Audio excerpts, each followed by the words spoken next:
The National Assembly, what they did in 2023 budget was to provide a 170 billion naira for ASU to settle out their issue. In Benue, are you considering a supplementary budget because you didn't capture that in this budget, or you're waiting on the threshold you talk about from PENCOM, seeing that the federal government has blocked your loan application? Well, I've told you about several other issues apart from my commitment to paying that. That's a priority to me as far as I'm concerned. This budget of consolidation and transition is meant to address all those other areas, including payment of salaries, pensions, and gratuity and all. I believe that with the efforts we have done so far, this year we'll be able to hit the threshold to be able to access funds, despite the frustration we've been getting from the federal government compared to what they are doing with other states. I believe that we'll be able to solve that problem. At the House of Assembly here, between now and May, if there is need to come for any supplementary budget, we shall do so. All that we're concerned is whether we can get funding to ensure that we solve the problem of salaries arrears. Let this be known, and let it be known to the whole world that I also inherited salaries arrears. What we've been trying to do is to see how we can overcome this. And one of the things we have done, at least for the issue of pension and gratuity, is the domestication of income law. We have done that. Not many states.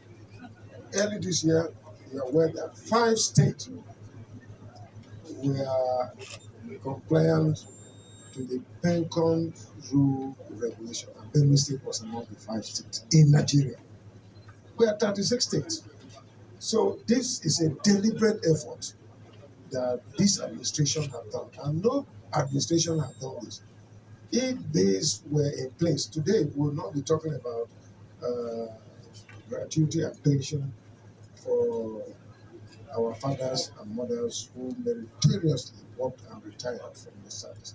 So while we still struggle with the issue of pension, these other sides which should be appreciated, we mean well. It's just that we are overwhelmed. We are on opposition government from the federal government, so they have chosen not to help us to take advantage and make some political capital out of it to their own advantage. But I think the Benue people know better that we mean well. After all our accounts are before them. The pension union is on our federation account.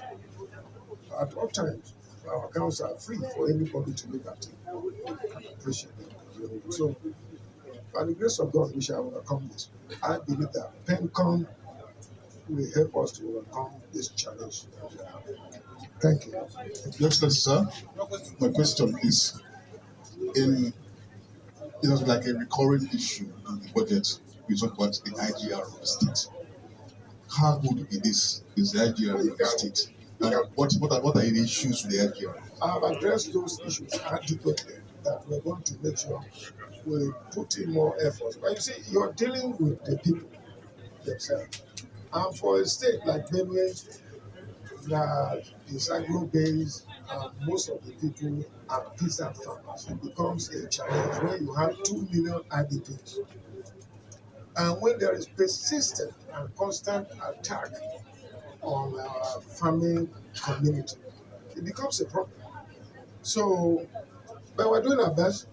The community volunteer guards complementing the efforts of the conventional security will also help in curbing some of these attacks that we have in the various community. So we believe that will help us to improve on our IGR. Otherwise, outside the farmers, you have the market women, they are still farmers.